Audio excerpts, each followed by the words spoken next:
לשבת לנגן לך בגיטרה, רק רוצה לדעת מה איתך אם את עדיין חיה, רק רוצה לשבת לדבר על מה שקורה כי המצב לא משתנה והמצב אצלי כרגע חרא, רק רוצה לדעת שגם לך טיפה קשה, מצטער על הכל, לא ידעתי מה אני עושה, אני צריך להתגבר, אני צריך להתאזן, שום דבר נראה לי הגיוני, אולי אני עוזם, מנסה להעביר לך מסרים סמויים, אבל את לא מבינה את כל הפאקינג רמזים, ממשיך להתעלם ממך למרות המבטים, את לא מבינה אותי ולא מבינה, שנינו לא מבינים, עושה את עצמך אני לא אכפת לך, כאילו שכחת מה היה בינינו פעם, חייב לומר בזמן האחרון, אני לא מוצא טעם, לא מוצא להחזיר את כל מה שהיה, אני ממשיך ומחפש סיבה, אבל התחושה הזאת לא מפסיקה, אני רק רוצה אותה, אני רק רוצה אותה,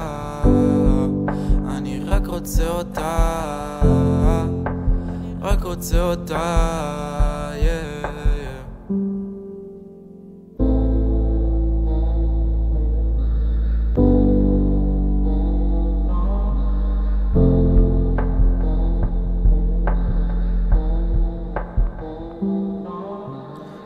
אין לי אופי ואני מפגר אבל יש בעיה אחרת, געגוע לא עובר וזה בסדר שנפרדנו, כן היה לנו נורא אבל נתתי את כולי ולא קיבלתי אותה חזרה, קרה יותר מדי, היינו כל כך צעירים, מודה אותו הרגע לא עיכלתי את הדברים, ואת האמת אני עדיין לא קולט איך לא ראיתי את הטעות כשזה היה כזה בולט, התנהגתי כמו אידיוט ולא למדתי עם טעויות, עכשיו אני משלם על זה כל יום ברגשות, דבר אל המראה אומר חכה יהיה יותר טוב, לא רואה את זה קורה כשאת לא כאן קרוב, חושב כל יום עליך געגוע יעבור, הפתרון היחידי זה שאני ואת נחזור, אבל אני אהבתי את אותך של פעם, ועם כל זה אפשר למצוא טעם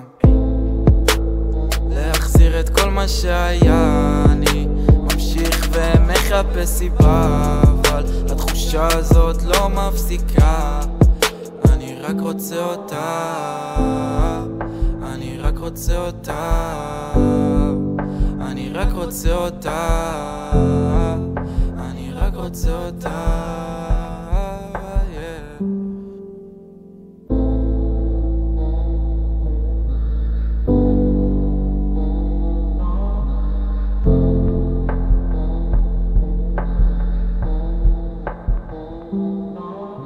הכי מצחיק זה כל הסיטואציות שעברנו, חצי מהסטלות של ביחד לא זכרנו, הלכנו לאיבוד אחד את השנייה מצאנו, ועד היום אני אוכל סרטים לא מבין למה נפרדנו, היית טובה מדי אני הייתי רע, גרמתי לה לסבול כשהיא הביטה במראה, מבין מה את אומרת, לא רק לך היה קשה אבל ביקשתי כבר סליחה ואת עוד לא קיבלת את זה, חושב עלייך ומרגיש ביטה בלב, לא ידעתי שפרידה תגרום כזה כאב, זה לא הגיע לך היית טובה אליי, מקווה שלפחות טוב לך בלעדיי, בינתיים לא מצאתי אף אחד שקרובה אלייך, אבל אני אופטימי מקווה שלא יותר מדי, פשוט כרגע אני כבר לא מוצא טעם להחזיר את כל מה שהיה, נמאס לי כבר מלחפש סיבה, כי התחושה הזאת לא מפסיקה, אני רק רוצה אותה, אני רק רוצה אותה, אני רק רוצה אותה, רק רוצה אותה.